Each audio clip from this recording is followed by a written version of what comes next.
Hi everyone, welcome back to my channel. I apologize that it has been such a long time. I've just been busy with lots of work and uni and moving house and everything, and I just didn't have time to film a video. However, now I've worked through everything that I needed to do. I've got time to film a video. So this video is going to be every single book I read in 2024. I did one of these last year for every book I read in 2023. I split that into two parts because it was quite long. I'm going to try and make this one a bit shorter. So that does mean I'm going to race through all the books. And just another disclaimer as well, I generally don't remember everything that happened in these books because some of them I read at the start of last year. So forgive me if I don't remember everything perfectly. This is literally just going to be talking through every book I read last year. Every single book I read over 2024. There are also a few books in the piles I'll be showing you that there are also a few books I read that I won't be showing you because they are either at my family's home or I got rid of them because I didn't like them. But this is pretty much every single book I read last year, which worked out at about 44 books, which is pretty impressive when you think about it. So I'm going to get started because this is going to be a long video. And also, these are not in order of how I read them. So I'm not going to go, this is the first book I read, this is the second book, and literally just going to be, these are the books I read. If I say this is the first book I read, no, that's not true. It's just necessarily the first book I'm going to show you, if that makes sense. So we're gonna get started now. Also, please forgive my hand. So the first book that I read in 2024 was Scrublands. Scrublands by Chris Hammer. This is a beautiful Australian fiction book set in the fictional town of Riversend, which I believe is supposed to be in Western Australia, but don't hold me to that. Basically, there was a priest who committed a crime and killed about 6 people, and this journalist has come to the town to try and uncover the secrets of the town, discover why the priest was involved in this and the reasonings behind it. But when he gets there, he discovers that there's a lot more to the story than what he thought. It's a very dark story. It's a very beautiful story. I really, really loved this book. I also really loved the show. This is a beautiful, beautiful story. The writing is beautiful. The characters are great. It's just so beautiful. I want to highly recommend you read this. Next, I've got Five Survive by Holly Jackson. This is a young adult murder mystery. It takes place in one day. It's about a group of friends who go on a camper van who go traveling in a camper van, and then basically the camper van breaks down and a sniper is after them because one of them has a secret and he will kill the one who has the secret and let the others go. It takes place in 24 hours, which was actually quite a cool concept. However, I really didn't like this book. The main reason for that was the main character, Red. I found her so unlikable and she just felt really immature. She just felt like she didn't belong in the setting. I don't know, I just didn't vibe with her character. So because of her character, I actually gave the book 2 stars. The story itself was really, really great. I just felt that character really hindered the story. That's why I gave it such a low rating.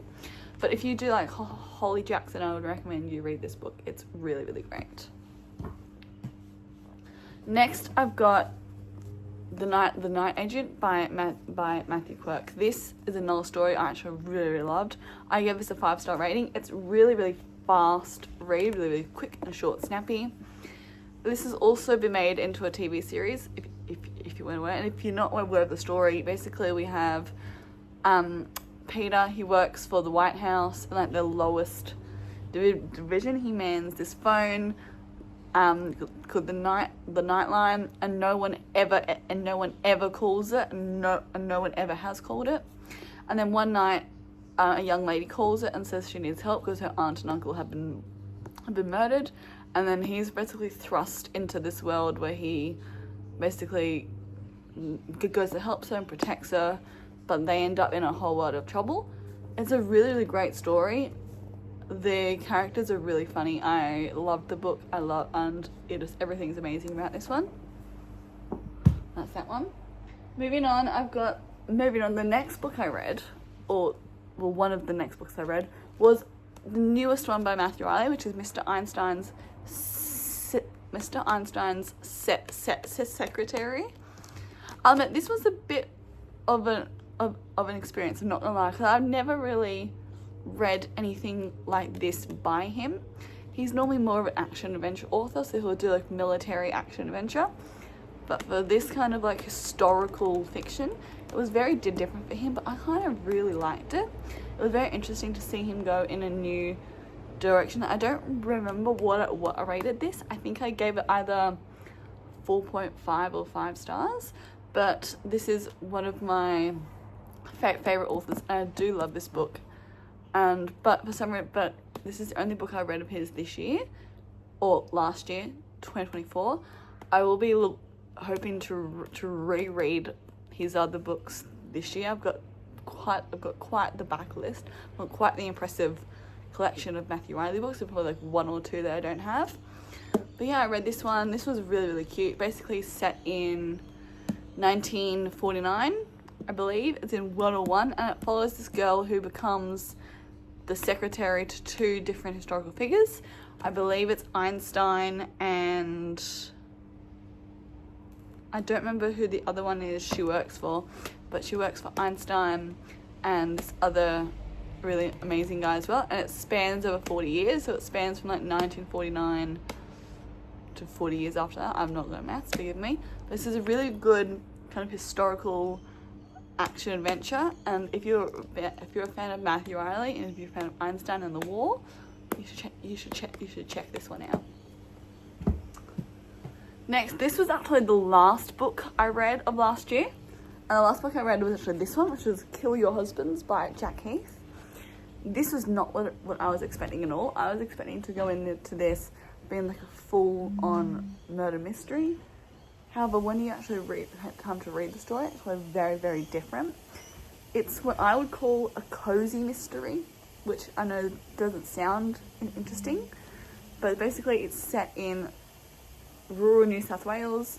These people go, like a group of women and their husbands, they all go to this cabin, and they rent a cabin. They play a game one night where the men choose a room and the women go in and they do like a husband swap, and they sleep with the other woman's husband. Then when they come back out into the lobby, one of the husbands has actually ended up dead, and they're trying to work out why and how and which wife had swapped with his wife, if that makes sense. And they're trying to work out what happened. It's quite funny when you think about it, but it was cozy. It was just a cute little holiday read. I think I gave this either 3 or 4 stars. Yeah, it was just really, really cute. Moving on, what are we going to do next? This was probably one of my first 5-star reads of the year, and it was Happy Place by Emily Henry. There's actually a bit of a funny story behind this book. I actually read this basically after my boyfriend broke up with me. Pretty much the day he broke up with me, I started reading this, and there was a lot of elements in it that were reminiscent of our relationship as well. So yeah, and just like aspects of it. And when I'd read it, I can actually show you what like my reactions. I'd read it, and I'd come up to a part where it talks about like something that happened in our relationship, and I generally, this is generally what I would do. I would close the book, shake my head, compose myself, and then continue reading. It's such an amazing, cutesy little story. I've never read anything by Emily Henry, but it's just so cute. Basically, if you don't know the story of this book, Emily, not Emily, what's her name? Harriet and Lynn, they used to date, and then they broke up 6 months ago, but no one knows that they broke up. And then they're accompanying their friends on a holiday, and they have to pretend to be together because no one knows they broke up. And it's just a really cute journey. You follow them on their romance. You kind of go back in time, so you follow them in the present day when they're on a holiday, and then you go back to the happy place when they were together, and you kind of can read along and see what led to them breaking up. It's really cute but kind of sad at the same time. I gave this 5 stars. I've got Funny Story by Emily Henry sitting on my shelf, and that's definitely going to be a book I look forward to getting to this year. That book. What are we going to do next? I read What One of Us Is Lying by Carrie M. McManus. I'd never read any of her books. I'd seen this book everywhere. And I think what was putting me off from reading this book is I thought it was a standalone, and technically it is, but it does technically also have like companion books. So there's like 4 or 5 other books in this series. They follow the same kind of plot, the same sort of plot line, but they all have different characters. It's not the same characters in this one. It's just something else. And basically, this is like, think of like the Breakfast Club, but with the murder, if that makes sense. Basically, they all end up in detention. One of the characters, this is a spoiler, just so you know, one of the characters dies, and they kind of all around, and they kind of get thrown into this investigation of trying to work out how this kid possibly died while he was in detention. I don't remember if I gave this book a 4, a 5 or a 3. I think it was a 4. Most books I give either 4 or 3 stars or 3-star ratings. I think I've only ever given maybe a handful of books like 5 stars. That has to be a really, really impactful book for me to give it 5 stars. This was something that I found really, really fun, and I really, really enjoyed it. Continuing on with our murder mystery themes, quite a trend. I read the entire Good Girls Guide to Murder trilogy. I actually read this one. I read this one first. I logged it in my app, but for some reason it didn't pick up that it had been read, so it wasn't logged in the 44 books. So technically I've actually read about 50 books, but because some of them were not correctly logged by the app. So I have read 50, but my goal shows 44. Basically, this is the Good Girls Guide to Murder trilogy. If you haven't read it, I don't know what you've been doing, but basically we follow Pip, who is in high school, and she's doing like a personal interest project around the death of, or the disappearance of this girl called Andy, and why she disappeared, and she's trying to solve the mystery. She interviews a bunch of her friends, and basically as she gets closer to the mystery, the more danger she gets herself into, because someone is trying to stop her from solving the mystery. So that's that one. After that, I read the second one. This kind of follows on from that one, where she's now solved the mystery, but now someone is after her, and it's just really interesting seeing how she tries to evade that person. I also love the fact that this book is like text messages and images. I love when books have like text messages and email chains in them. I think it's so cute. And then the last one I read was As Good as Dead. This was actually my favourite of the whole trilogy. I don't know why, but this one was my favourite. I didn't give it a 5 stars. Or did I? I don't remember. This is definitely my favourite one. This is like the killer, the person who took Andy has found her, and they're basically holding her captive. Spoilers, sorry. And yeah, it's just a really good way of reading the final story of Pip. So that was really, really fun. Let's change it up. Let's do something different. I read this one. I read My Life with the Walter Boys by Ali Novak. This is now also a TV show on Netflix. Can you tell that there's quite a theme with the books I read, that they all become TV shows? I read this one, My Life with the Walter Boys. This is a cutesy little book. I didn't love it as much as I thought I would, but it is cute. But basically what happens is we follow Jackie. She's got everything in life. She's got the perfect grades, perfect school, perfect family, and then her family die in a car crash. It's not a spoiler. It basically tells you like on the first page. And then she's sent to live with this family of Walters, and it's basically the mum, the dad, and like 6 or 7 brothers. And then it's her basically living with the brothers and just figuring out life as the only. No, there is another girl, but basically her trying to keep a perfect score while trying not to fall in love with the boys, trying to not get sucked up into the world of horses and mess. It's actually pretty funny. Let's see, what's next? The first non-fiction book I read last year was this one. This is An Immense World by Ed Yong, and it basically talks about the different senses that animals possess and how it helps them to make sense of the world.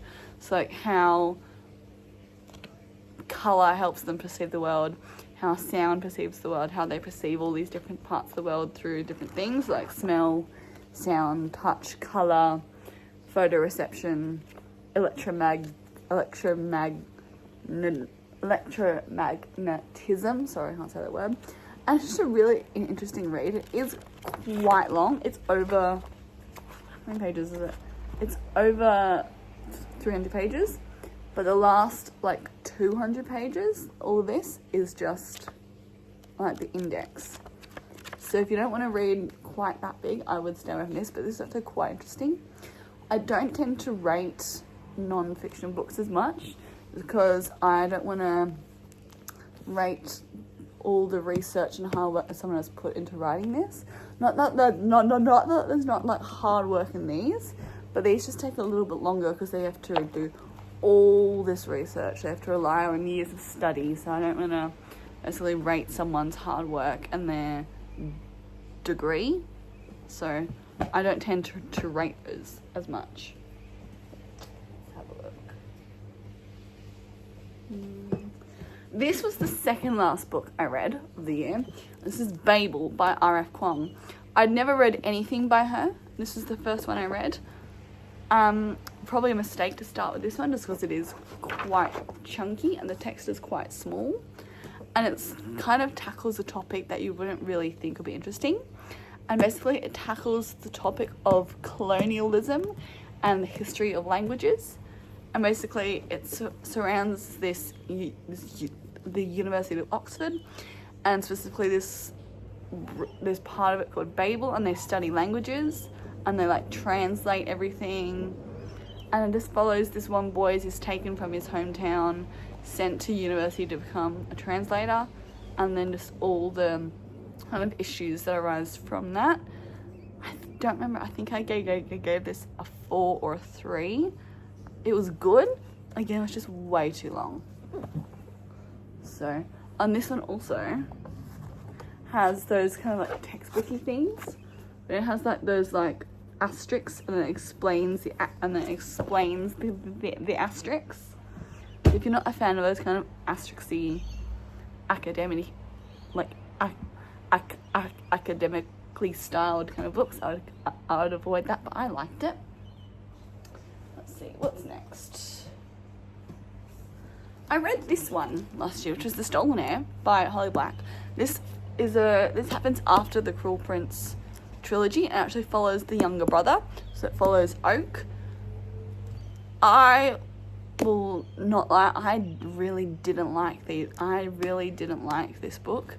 I just found the characters so unbearable. I found the story just really confusing. It didn't make any sense. So I gave this a 2, a 2 stars. It was good, but yeah, I don't think I'd pick it up again. After that, I actually read the second book in that duology, which is this one.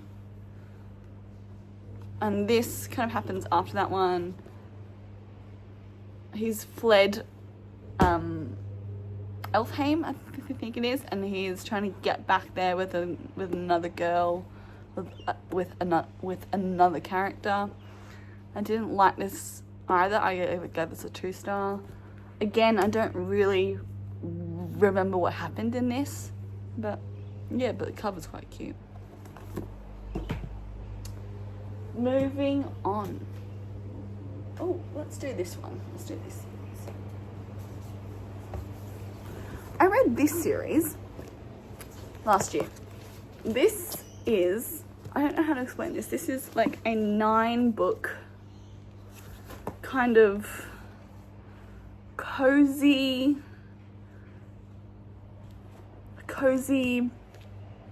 mystery literary fiction, I guess you could say. Basically, it follows these people, these doors, like portals, and basically it follows the school for wayward children, and they're children who have gotten lost from their world, and each book follows a different character trying to get back into their world. And so they're all really short books. I think they're all under 200 pages. They're like 189 pages. It is a very confusing story to understand, but yeah, I did read this one. So I read this one, which is the first one, which is Every Heart a Doorway. The second one I read was... Is that the second one? Yes. This is the second one. This is Down Among the Sticks and Bones. Each book follows a different character. So this one we're introduced to...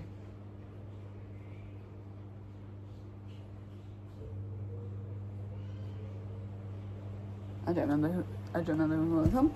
This one we follow Jack and Jill, who are siblings. This is the third one, Beneath the Sugar Sky. In this one we follow Rinny, and she goes back to her home world. Is this the fourth one? I don't know. This is this is the fourth one. This is the fourth one called Come Tumbling Down, and this is about Jack. So we had Jack and Jill in book 2, and then 4 focuses purely on Jack. Then we have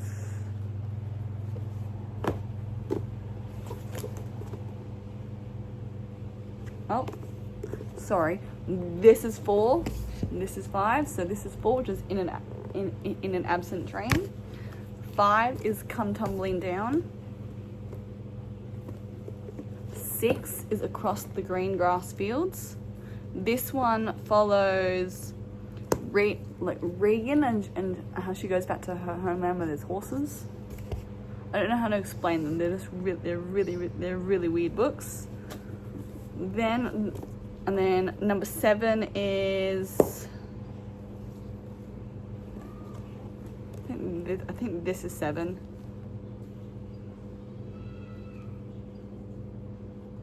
This is 7. This one goes to a different school altogether. I don't remember which character this follows. This one follows Cora. And then we've got 8, which is this one, Mislaid and Parts Half Known. And this one follows Ortsy. And then the last one is Lost Moment and Found. And this one follows Antoinette. They're really cute little books, but they're just confusing to wrap. They're just confusing to wrap your head around. I read this one as well. This is Amber Queen by Laura Sebastian. This is the final book in the Ash Princess trilogy. I read those 2 in 2023, and this was the last one I had left, so I read that one last year. I think this one was my favourite, and this one follows Princess oh gosh, I can't say her name, Princess Theodosia, but she goes by Theo, and basically she's been captured in her country, and she needs to try and save her country. That's as basic as I can get. Again, I read this a long time ago. I don't exactly remember everything that happened. Probably one of my favourite trilogies I read last year was this one, which is the Defy the Night trilogy by Brigid Kemmerer. This is the first one. I read this one. It didn't actually get logged. So this one wasn't logged, but this is one of my favourite ones that I've read this year. It basically is dystopian. It's like a dystopian action adventure where this kingdom has been overrun by a plague, and the only way to basically cure the plague is from this very special flower. We follow Tessa, who's an apothecary apprentice, and she's learning how to make the cure. And we also follow her best friend, Weston. Yes, like Weston, who helps her. And then one day Weston actually goes missing, and so Tessa goes to look for him, and she discovers that he hasn't been truthful with her, that he was hiding a dark secret. And it's kind of like how she gets thrown into that world of his secret and living a double life. The second one was this one, which is Defend the Dawn. And this one, they've cured the kingdom. Tessa has now become the palace advisor. But there's a war brewing, and the two brothers, Coric, who we find out more about in this one, and Harriston, who's the king, they kind of work with her to try and stop the rebellion from occurring. And then the last one to destroy the day, the king has actually become an outlaw, and basically it's his story about him living like an apothecary on the run, trying to avoid being captured by a neighboring kingdom. This book is all these books are amazing. I love this series. I think I gave that series 5 stars. I'm getting there. We only have a few left. Okay, I gave this book 5 stars. This is Magpie Murders by Anthony Horowitz. It was probably my favorite book of last year. It's basically a literary fiction mixed with murder mystery, and it follows this detective. It follows a writer called Alan Conway, and he's the best-selling author of this Atticus Pund series. Atticus Pund is basically like a James Bond. He solves all these mysteries. He's like a crime investigator. However, he's actually found dead in his home, and this kind of news article person discovers his book and reads this book, and she actually discovers that the story that he wrote is actually the story of his life, and she kind of has to unpiece and kind of unpack everything leading to like his death and how the actions of the characters in his book copied actions of his life. It was actually so really good. And what I liked about this book is, so we have like 2 different styles of writing in here. So we've got like your normal font, which is when we're in the present day. So we're discovering about Alan Conway more. And then if we go towards the front, we have the italic, and the italic is when we're reading the book that Alan wrote. So the italic is the Atticus Pund book that Alan wrote, and then the normal text is what Anthony wrote about Alan's life, if that makes sense. It's fiction, but I gave that 5 stars. I loved it so much. So over here, I read this one last year. This is the last one of Heartstopper. This is Heartstopper 5. You all know what the story is about. I don't need to tell you, but basically this one, he gets an eating, Charlie gets an eating disorder, and it's all about his journey with healing from that. Now the books I don't have with me physically that I did read last year were Iron Flame by Rebecca Yarros, which is the second book in the Fourth Wing series. That's back at my family's home. I really didn't like that one. I thought it just dragged on. It was way too long. I gave it 2 stars. I just found the characters really shallow, really, just not my vibe. So I don't have that one. Yeah, that's not with me. I read this, jokes, no, this was actually, now the one I'm going to show you is actually the one I'm about to show you now is the first book I read of 2024. The last book of 2023 took me into 2024, and that was Empire of Storms. This is the third last book in the the Throne of Glass series. This one, I quite liked this one. This is one of my favorite ones. It does follow Celaena Sardothien, I think that's how you say it, who is also known as Aelin. She's got like 2 names. Yeah, it's kind of about her just becoming the queen and like everything. So I read that one. As I said, I don't remember everything that happened in that one. After that, I then read this one. Now I think what you're supposed to do with these 2 books is you're actually supposed to tandem read these. If you don't know what that means, it means you read them side by side. I think a lot of from what people have said is you read the first 4 chapters of this, and then you read the first two chapters of this, the next 2 chapters, and then 4 chapters. Because basically it's 2 different stories, but they're happening at the exact same time. So people say you're supposed to read them at the same time. I didn't do that. I just read them one at a time, and honestly I preferred it that way. I do understand why people have tandem read it, and if I ever reread this series in the future, I will try the tandem read, but they're just so heavy to read at the same time.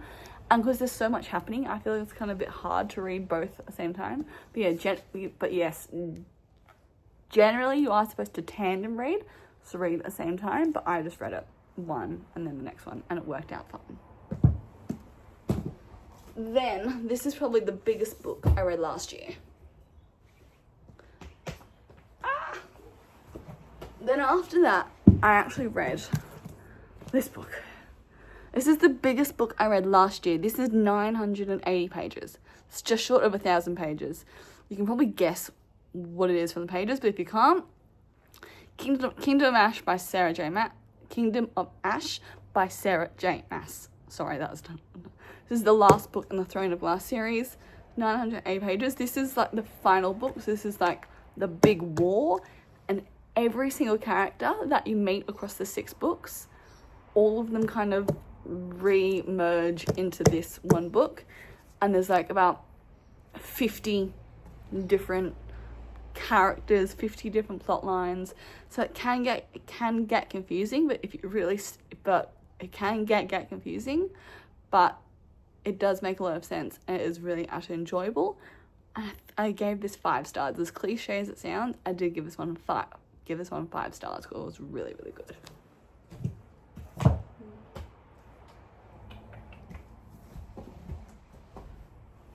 Then, going a completely different direction here, Love on the Brain by Ali Hazelwood.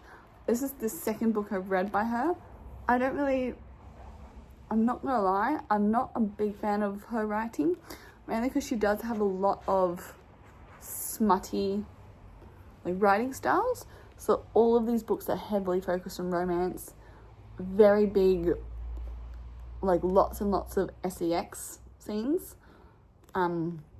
But each of her books follow a different character in STEM, because I think Ali Hazelwood herself is technically a neuroscientist.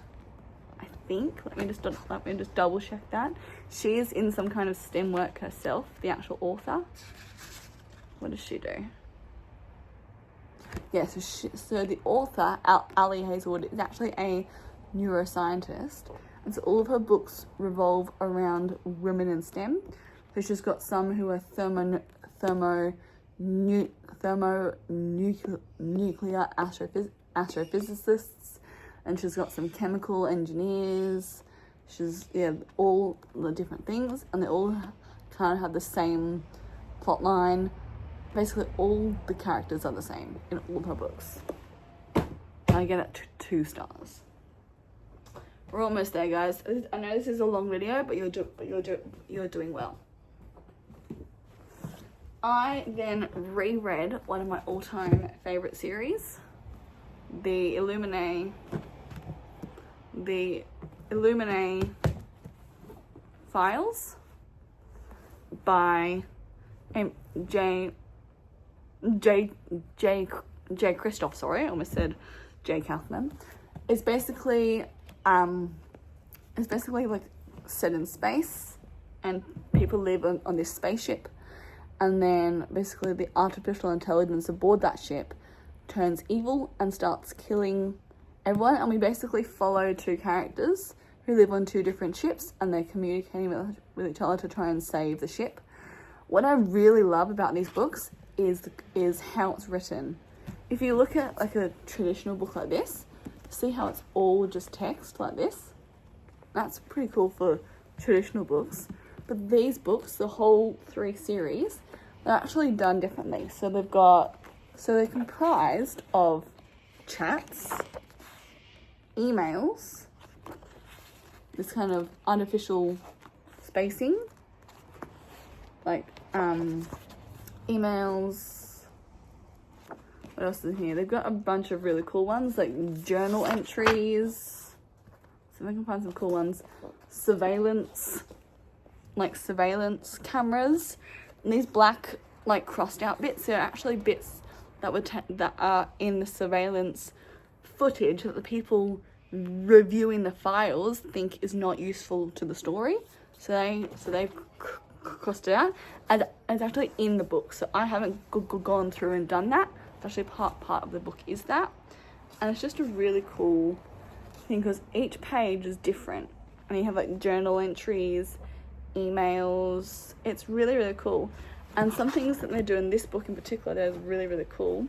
So you've got the AI, so the artificial intelligence. He writes in these black bits.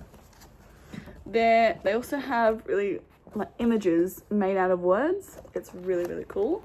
Something else that's actually quite cool about this book, if you were to read this book, if I can find, you have pages that are like this, where you have pages like this, but there is also one that's also really, really cool as well, and you actually have to read the book in a spiral. I'll see if I can show you what I mean. I don't know if that, and then there's really, really clever ways of writing things, like they've made rows out of words. There is actually one page in here, I can't find it right now, but you need to actually read the book in a spiral. So what I mean by that is you're reading it, and because the words go in a spiral, you actually have to turn the book to read it. So at one point you're holding it upside down, and it's really, really cool, and I love it. So I read the first one. I then read the second one, which kind of follows 2 different characters but the same storyline, and it does again like all these chats, and it's really, really cute, really, really cool. And then the last one, again, it's the same kind of principle. I gave these 5 stars. We're almost there. And then the last 3 books I have, I reread Crescent City by Sarah J. Maas. I read the first one. I read it. This one, I forgot, it takes forever to get into the story.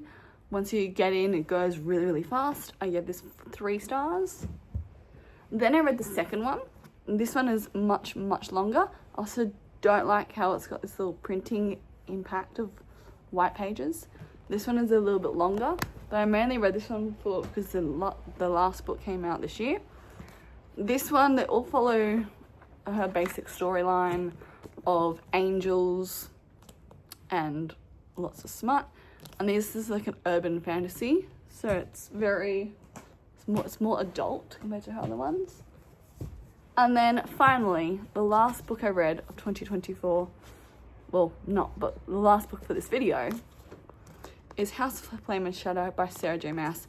How freaking cute is this cover? It's stunning. This is probably the longest one in this series. I liked this one, but again, it just went on forever. I felt it was too long. Some of it was so unnecessary, but I ended up giving it 3.5 or 4 stars. I don't remember exactly, but that is what I did. Anyway, that is all the books I have. As I said, there was a couple of books I don't have here, like Iron Flame. There's one more I don't have. I can't remember which one it is. If I remember what it is, I'll do another short video and I'll talk about that one. But yeah, those are all the books I read in 2024, which worked out at about 48 books, because some of them weren't logged on my Goodreads by accident. But yeah, thank you all for watching. I apologize it was such a long video, but I hope I will see you again soon. If you liked what you saw, don't forget to subscribe, leave a like, and I'll see you again soon.